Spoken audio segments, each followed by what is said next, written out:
I'm Martin Tyler, and you're listening to Harry Symeou.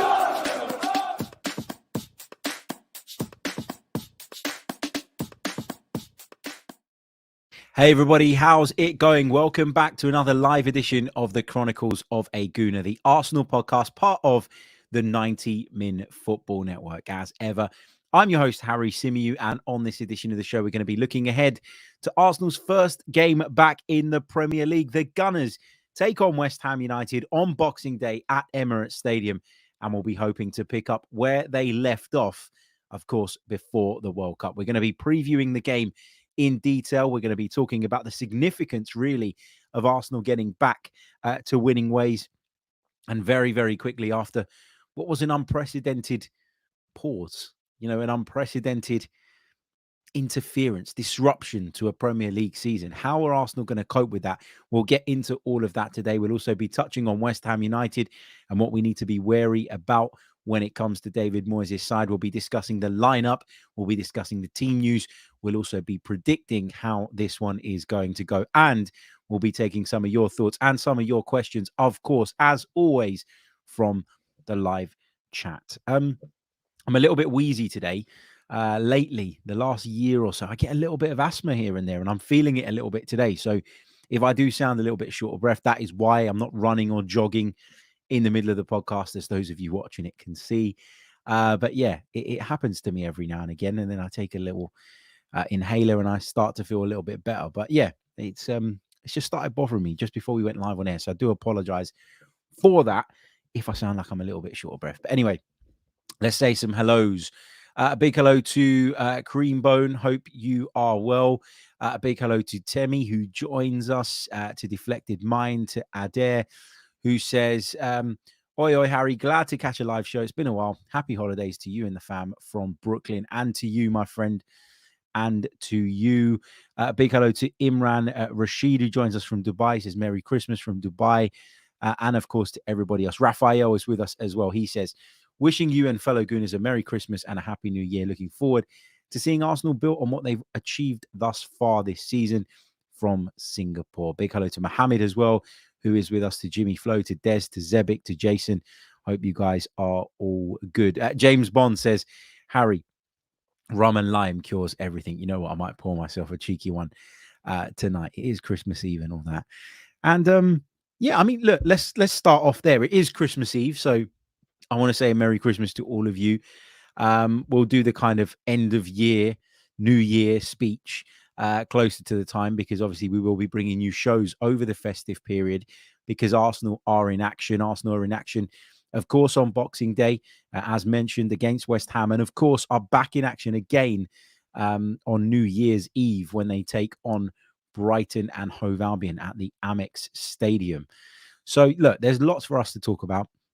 The transfer stuff, we'll park it for today. There's lots of that going around as well. But of course, the transfer window doesn't open until January. And I'm sure over the course of that month, you're going to get sick of the transfer chat. So let's just park it for today and let's focus on the football, because to be previewing an Arsenal Premier League game again is quite something. I'm really buzzing for the return. I'm really excited about the return. I know a lot of people are nervous about the return, and understandably so, because as I've said already, we don't really know what impact the World Cup break is going to have. We don't really know what it's going to mean for form. We look at the form books and we look at, how Arsenal have fared so far this season, sitting pretty at the top of the Premier League. You look at West Ham United in 16th place, but deep down that the squad is better than that. That David Moyes is better than that. And that it's probably not a true reflection of what West Ham can do on their day. And so it makes you a little bit wary. We don't know how some of our players are going to fare who have come back since, we last kind of checked in. And, we know that William Saliba, for example, is someone that may or may not be involved because of his, of course, late return, having made it to the World Cup final. So, look, there's so much in terms of uncertainty. There's so much that we can't quite get a read on at this moment in time, but we're going to do our best to preview this one. And I guess the best, the best way to start is just to say, look, I know a lot of people are concerned about Jesus' injury, myself included. I know a lot of people watched some of the recent friendlies, particularly the one against Juventus, where we were beaten, of course, at Emirates Stadium, and people were concerned by that. It was possession, possession, possession. But it was an Arsenal side that were incapable of turning that possession into really anything of note. And, that might be a problem. I know a lot of people sort of point to the fact that obviously Gabby Jesus isn't in the side at the moment and won't be for some time, and how that might have a really negative impact on us. And I get all of that. But he hadn't scored in 15 games, or whatever it was. Was it 15? Something like that anyway. But I know that, with him in the side, we create far more chances. I know that with him in the side, we're a much more cohesive attacking unit. We also know that he defends from the front exceptionally well. So we know that we're going to miss Gabby Jesus. We know that we're not going to be the same team without him. The question is, can we get back to, can we get back to being a real force, and can we get back to, causing teams problems? And will it be enough for us to continue? No, not in exactly the same vein. I said this to you guys the other day. Our win percentage rate in the Premier League so far this season is about 86%. You're not going to sustain that. The great Manchester City sides can't sustain that. Liverpool of recent seasons, who have been incredibly good, don't and can't sustain that. If you're expecting Arsenal to sustain the level that they showed in the first part of the season for the duration of the campaign, I'm sorry, but you're deluded. That was never going to happen with or without Gabriel Jesus. Obviously, it becomes more difficult and much harder without him, but that was never a realistic expectation. So let's see how we go. Let's see how we get on. But what I will say about those friendlies, and when I say friendlies, I mean obviously the defeat against Juventus, but the 0-0 draw that was played behind closed doors against Luton Town as well, which again had some people, believe it or not, panicking. If Arsenal go out there and get 3 points on Boxing Day, get back to winning ways, that doesn't matter. Nobody cares about what happened in those two friendlies. And that's how it should be. They were about fitness. They were about just polishing up. They were about just kind of dusting off the cobwebs and getting back into the flow of things. The results, were they important? Not in my book. I know to some people they are. And I know for some people they've reinforced concerns that they already had following the news that Gabby Jesus would be out. But I'm not reading into them. Why? Because if we go out there on Boxing Day, we put in a good performance, Eddie Nketiah gets himself on the score sheet. That sets the tone for him. He'll be nervous stepping into Gabby Jesus' shoes. I know that people say, well, he's been waiting for this opportunity for ages, and here it is. He's got to take it. Of course he's got to take it. And of course he'll want to take it. But at the same time, by that same token, Eddie Nketiah will be nervous about this. He'll be nervous about the pressure that's on him and the fact that there is so much expectation and so much to live up to, essentially, given how good Gabby Jesus is and has been. So, look, if he can break his duck early, if he can get on the score sheet, that'll be massive. And if Arsenal can get 3 points, then it really does settle the nerves and sends a signal out to people again, albeit against the West Ham side that have struggled this season. It tells everybody that, yeah, you know what, we are here. And we're not just going to crumble at the first sign of trouble. We're not going to crumble as soon as we lose one of our key players. We'll keep going. We'll keep pushing.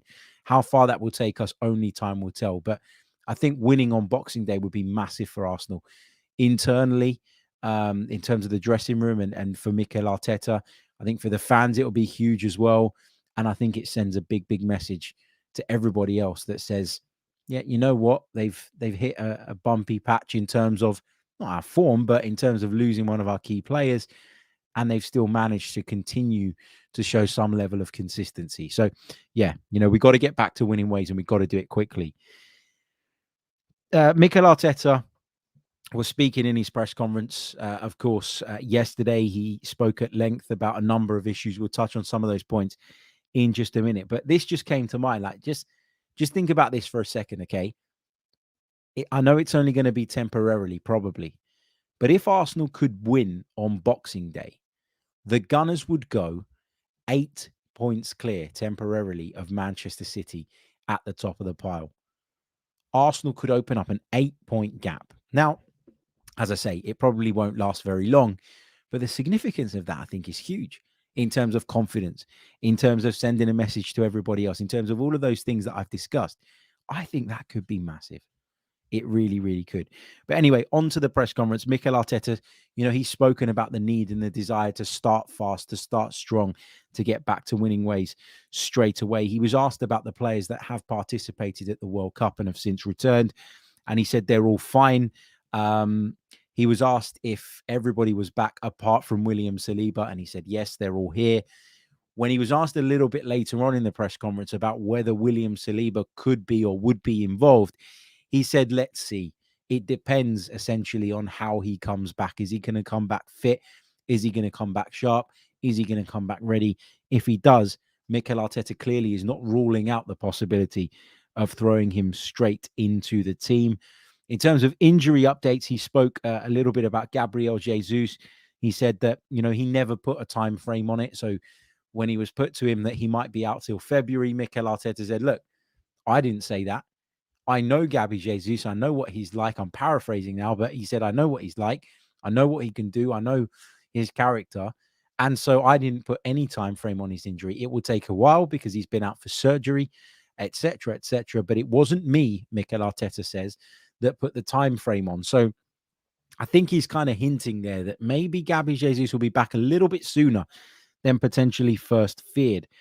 On Reece Nelson, who picked up an injury during the friendlies, he said he's going to be out for weeks, which is obviously a blow to us because he also went on to say that Emile Smith-Rowe is not quite there yet. He said he's close.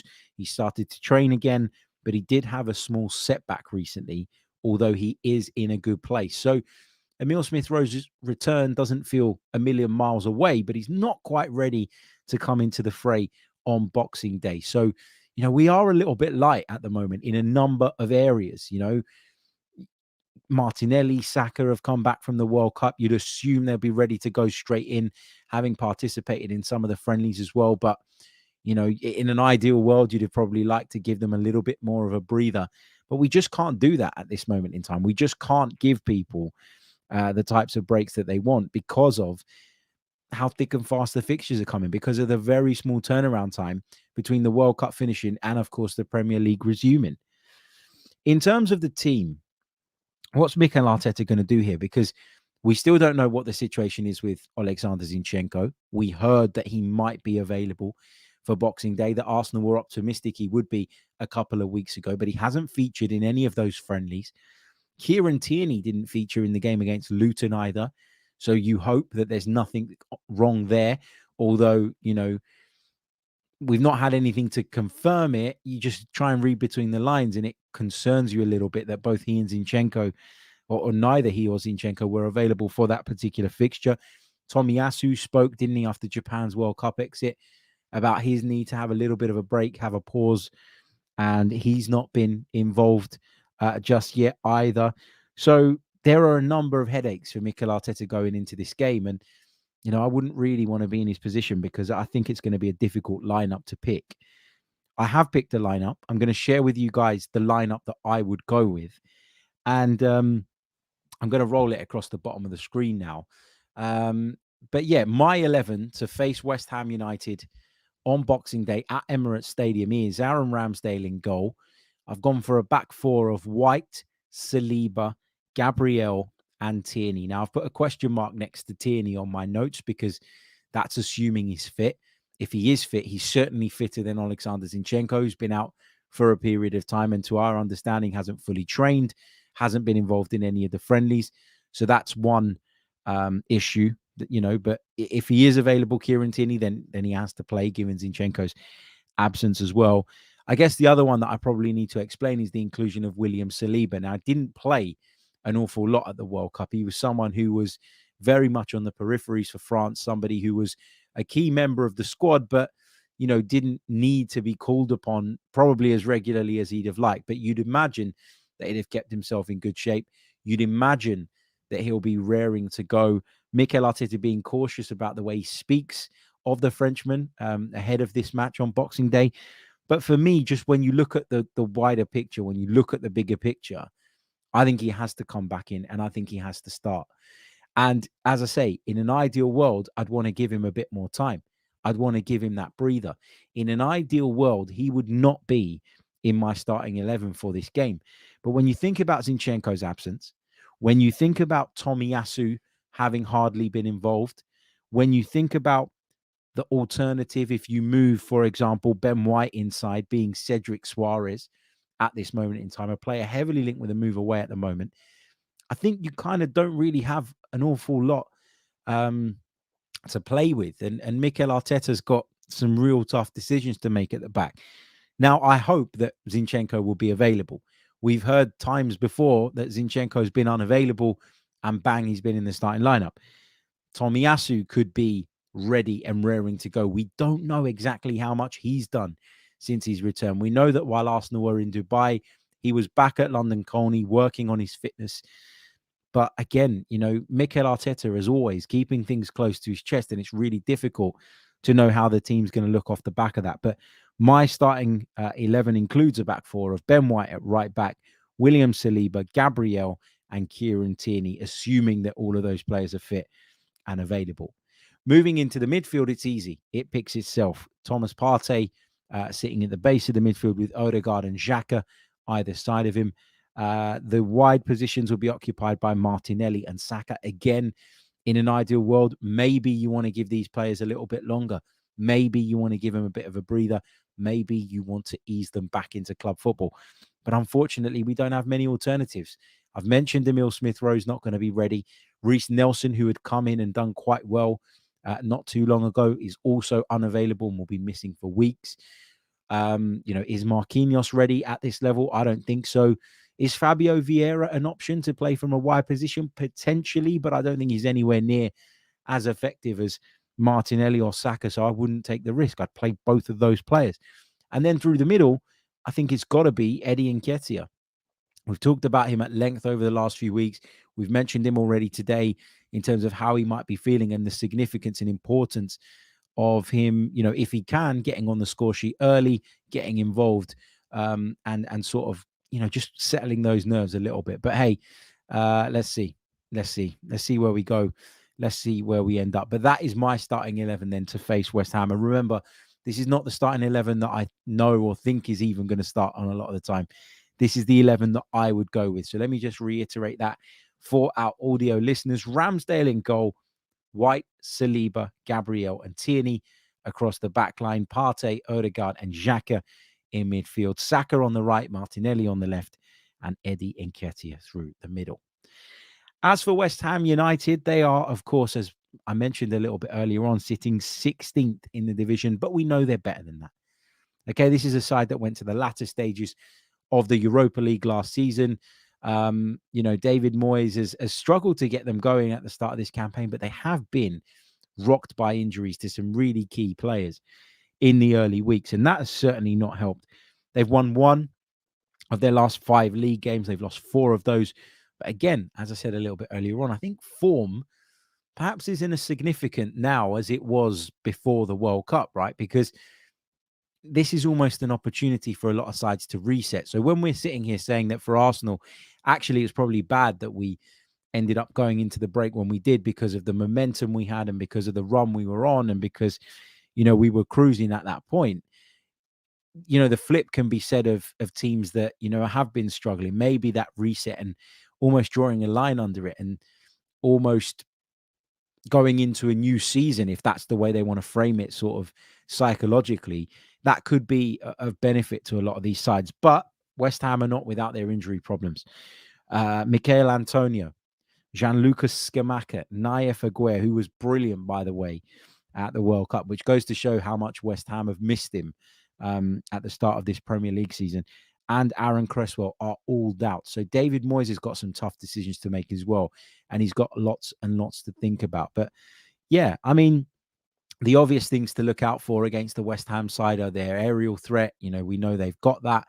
We know that's been a big weapon. Set pieces have been a big weapon throughout David Moyes' time there. So that's something we've got to be aware of. That's something we've got to worry about. Also, they're going to be competitive. They're going to battle. They're going to fight. They're very, very physical in their nature, particularly in certain areas of the park. And Arsenal are going to have to be at it. Arsenal are going to have to, earn the right to play the swashbuckling football that Mikel Arteta obviously loves to see, to play the intricate passes, to, be able to have most of the ball and sort of dictate the pace and tempo of the game, we're going to have to earn the right to do that physically. So yeah, we'll see how it goes, but not going to be an easy game, in my opinion. I think it will be tough, but there's no reason, given what we know about these two teams and given what we've seen of them this season, there's no reason to be scared. There's no reason to be sitting here going, oh my God, this is terrible. You should never take anything for granted in the Premier League. It's why it's the toughest league in the world. Anybody can beat anybody. Shocks and surprises are always just around the corner. But, I think Arsenal have given us plenty of reason to believe this season that they've got incredible character, incredible fight, and that even with a couple of players missing, we might be able, or we should be good enough to get the job done at home against David Moyes' side, who I was told by a West Ham supporting colleague of mine earlier in the week are statistically the worst team in the Premier League on Boxing Day. Now, I haven't looked that up, so I can't 100% verify that, but I trust his judgment and I trust his knowledge as well. So if that's what he says, then I'm pretty sure it's true. But again, how much do you read into that kind of thing? How much do you let that kind of thing creep into your psyche going into a game like this? I don't think you should. I don't think you should. But anyway, that's my preview. In terms of a prediction, I'm going to go for 2-0 to the Arsenal. I'm going to go for 2-0. That's what I'm going with. Arsenal 2, West Ham United 0. Okay, get some of your questions, get some of your thoughts in the live chat box. I'd love to hear from you guys. Tell me what you do differently in terms of the team. Share with me some of your predictions, and we'll do a bit of that for the last 10 or so minutes of the show. Nav says, Harry, send me the promo code to join your channel. Thanks, mate. Much appreciated. Nav, I'm so sorry I haven't got around to logging in and downloading that, but I will do it. I promise. I'm so sorry. I'll leave it in the comment section a little bit later on today. So yeah, I'll leave it in the comment section a little bit today. You know what? I'll put it in the community tab for those of you that want to check it out on the YouTube channel. So yeah, apologies. I just haven't got around to it. I've been so busy. It's been so manic the last few days. To put into context as well how last minute I am when it comes to Christmas shopping, I had 8 Amazon deliveries come to my house this morning. 8. It was about 16 items packaged up into about 8 deliveries. It's mad. It's mad. But that's how bad I am at this stuff. That's how lastminute.com I am. And then I end up running around, chasing my tail, trying to occupy the kids as well at the same time. Went and dropped off a few Christmas presents this morning. Had to go to a supermarket this morning as well, which was surprisingly quiet, actually. And then while I was there, I was like, is what I got my little girl substantial enough? She's a lot younger, obviously, and wouldn't notice anyway, but I felt like I hadn't been very fair on the balance, so I decided to pop into a toy shop and get her something additional as well. So it's been all action, all systems go. But you know what? There's just one thing I want to say about Christmas just quickly before we go on to the questions, before we go into you guys' thoughts. Ever since I became a parent, I feel, as I'm sure most parents do, I feel a pressure every time Christmas comes to, make sure that I can put on the best Christmas for my kids that I possibly can. And, you get caught up in it and you're running around like mad and you're chasing your tail and you're spending all sorts of money. Sometimes for some people, it's money that they don't really have and money that they can't really afford to spend. But we do it anyway because we want to make sure that our kids and our family members and our friends and everybody gets the best Christmas they can. But that's not what Christmas is about. Christmas is about spending time with your loved ones. Christmas is about family. Christmas is about, all the other things, the things that you can't see. Yeah, the slap up meal, it's lovely and it's great. And, obviously it's something that, you want if you can have it. The same with the gifts, right? They're great. They're brilliant. But that's not what it's all about. And I spoke to someone today who I know is going through a tough time financially, as are many people, particularly in the UK at the moment, because of the way the cost of living has just dramatically increased in such a short period of time. And I could sort of see that they were under incredible stress, that they were going around the supermarket picking up things because they felt that they needed to have them and felt that, it'd almost be embarrassing to not have them on Christmas. But at the end of the day, as I keep saying, that's not what it's about. And I just wanted to give a shout out to all the parents, because listen, I'm very fortunate. I'm not in that position, and I'm very lucky not to be, and I'm very appreciative of the fact that I'm not. But for parents at this time of year, it can be really, really stressful. And if you are the breadwinner or the sole breadwinner, and you are feeling the pinch in general here in the UK, especially, I can't speak for what it's like in other places, but if you're feeling that pressure to deliver on Christmas and to go above and beyond, mate, don't do it at the expense of, your mental health and your well-being, because that's not what it's about. It's about your family. It's about spending time with your loved ones. The rest of it are byproducts. And if you go through Instagram and look at everybody posting all the fancy stuff they had on their dinner table and all of that, it's very easy to feel that pressure even more. And it's very easy to kind of fall into that trap of stretching beyond your means and then suffering for it in some way later. So yeah, just wanted to say that, like, shout out to all the parents that, work their bollocks off to make sure that their families have the best possible Christmases. But always remember that that's not what it's about. And it might feel like that sometimes, but it really isn't. And if you can kind of keep that in your mind, I think, you'll be much better off for it. I know there's a bit of a speech about Christmas. Sorry. Anyway, let's get back to the football. Jimmy Flo says, when do you think Arteta will push Martinelli into the middle? Will you be surprised if it's going to be against West Ham? I don't think that Martinelli is going to play through the middle. I don't think that while Eddie Nketiah is fit and available and playing well and satisfying Mikel Arteta in terms of what he's bringing to the table, I don't think that you're going to see Martinelli play there. I think you lose a lot as well if you take Martinelli off the left. I think he's really effective from that position.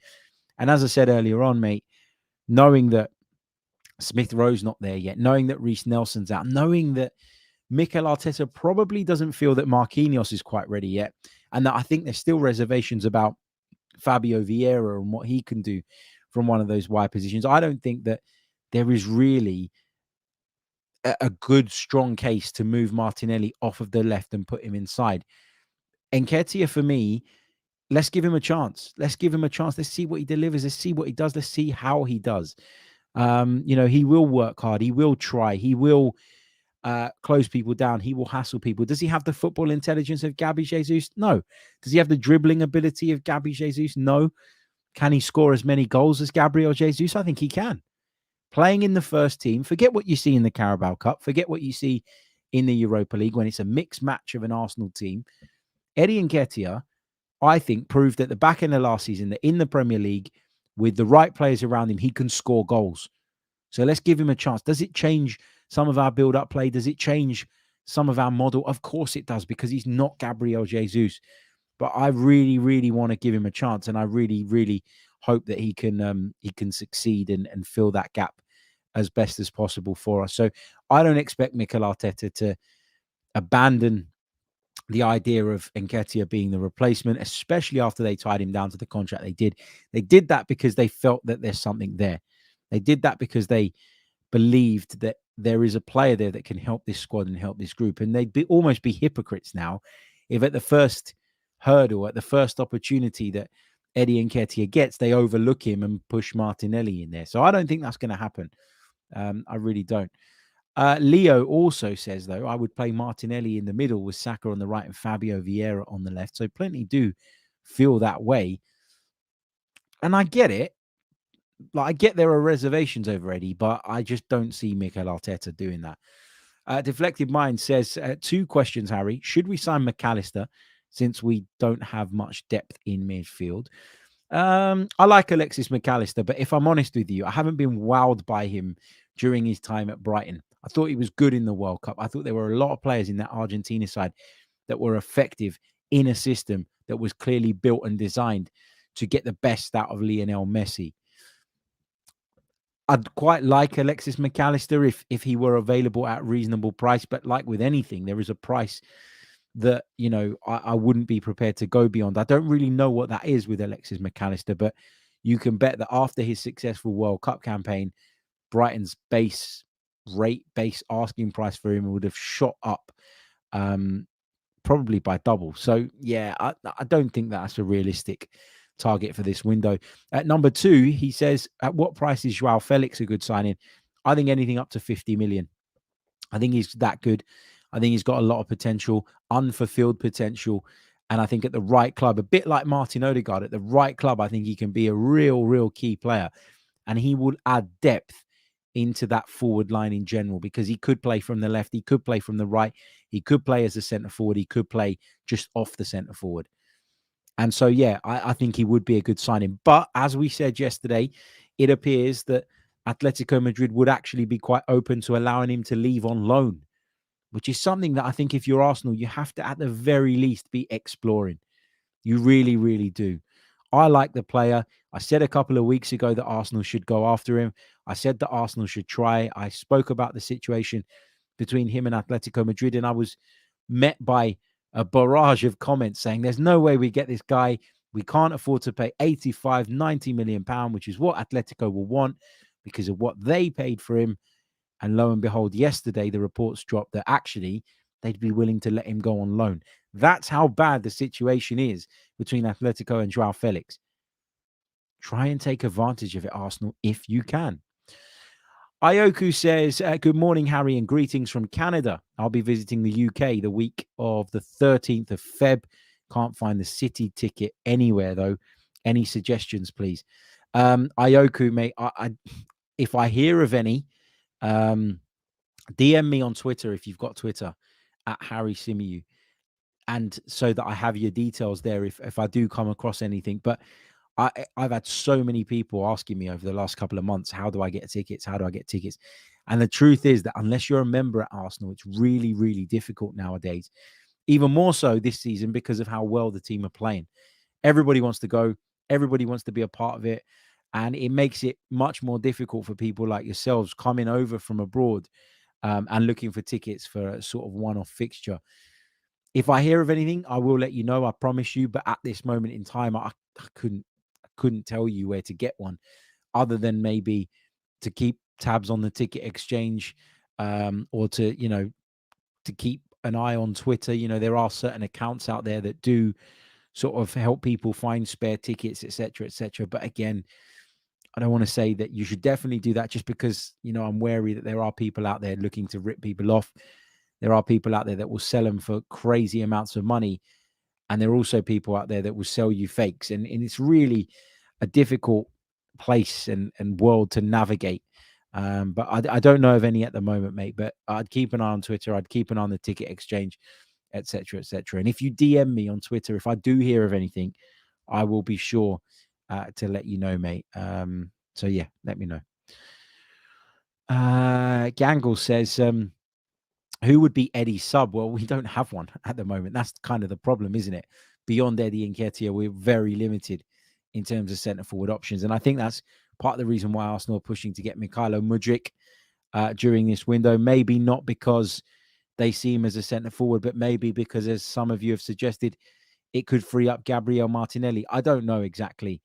We'll see. We'll see. But yeah, at the moment there isn't a standout option, is there? Which is why why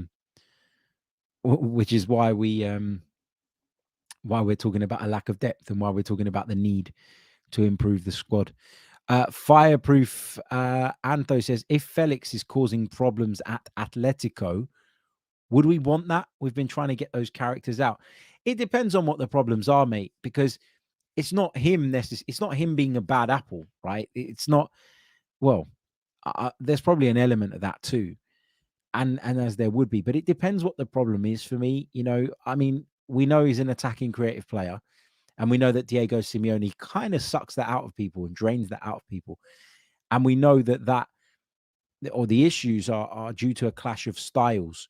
So if I were Mikel Arteta and I spoke to him and I outlined to him exactly what his role would be and exactly how he'd fare and exactly, what I'd be looking for from him, and he was on board with that, then I would entertain the idea of taking him on loan and see where you are. You don't have to sign him on a permanent basis. Atletico Madrid, as we say, are indicating to people that they would allow him to go out on loan for a fee of around about £8 million. as long as his wages are covered during that period, because they are fearful of the knock-on impact that would have on their FFP sort of status. So, yeah, I mean, I would take him on loan, in the interim, if he was on the same page as me, if I were Mikel Arteta. Sometimes, players do have problems at clubs, and I don't think you can always label them as bad apples just because of that. Sometimes it's a clash of styles, and I do think that's the issue here. AJ says, hi, Harry. Thoughts on Emile Smith-Rowe integrating back into the team? How important do you think he'll be for the remaining games? Look, I think before his last set of injuries, he was arguably our best player. Playing from the left-hand side, scoring goals, involved in the play constantly, a real threat. And then obviously he got injured, picked up a couple of injuries in the second half of last season and almost disappeared. As I say, prior to that, he was one of the shining lights. He's a top draw player. He might need some time to get back into the swing of things, but he is and can be as good in a different way as Gabriel Martinelli in that forward line, if you ask me. Emile Smith-Rowe at his best is a real threat, a different threat, but still a real threat. And to be able to shuffle things around when we need to be able to have that, different type of player when we need to. You could even put him into Martin Odegaard's creative role if you wanted him to in certain games, to be able to bring on an additional creator off the bench. I think it's going to be so important. And Mikel Arteta keeps talking about the pile up of fixtures that we'll now have in the second part of the season, how much more frenetic and how much more of an overload there's going to be on these players. And the more options you have when you're trying to compete in the Premier League, but also on the European stage, the better. And he is going to be very, very important, very, very key, because you are seeing now how thin we are in certain departments. We're talking about Tomiyasu. Is he going to be available? Don't know. Zinchenko, is he going to be available at the weekend? We don't know. There's even a slight question mark over Kieran Tierney. And now we're talking about bringing a centre-half in to the team, into the starting lineup, because we're desperate, who's literally just returned from the World Cup, because we have to. And so things like that highlight the need. Nelson's out. Smith-Rowe isn't obviously available at the moment. Marquinhos, I'm still not 100% sure about him. I think he's got potential. Probably needs a loan move for me. There are things that Arsenal, probably should be trying to do in January, because of where we're a little bit weak and a little bit shaky in certain areas. And so if you're saying that we need to dip into the transfer market, then the importance of the players that we do have and we know are good enough is even higher, is even bigger, is even more. So, yeah, I think he's going to be key. I really do. I think everybody's going to be key. We're going to need a real concerted effort to maintain the levels we've shown. Right, guys, I am going to leave it there. Thank you all so much for tuning in. Our first preview show back in the Premier League. Arsenal take on West Ham United on Boxing Day at Emirates Stadium. It's back to business for the Gunners, but can they pick up where they left off? Don't forget to leave a like on the video if you haven't done so already. There's over a couple of hundred of you with me right now. Just 46 likes on the board. Let's try and get that up to 100 ASAP. Subscribe to the channel if you are new. We recently hit the milestone of 25,000. We're looking to push now on towards that 30,000 subscriber mark here on the YouTube channel. Keep helping us, keep helping us grow, and we'll get there eventually, I'm sure. Thank you all so much, and I'll see some of you at the Emirates on Boxing Day. Up the Arsenal. Come on, you Gunners. I'm Martin Tyler, and you're listening to Harry Symeou.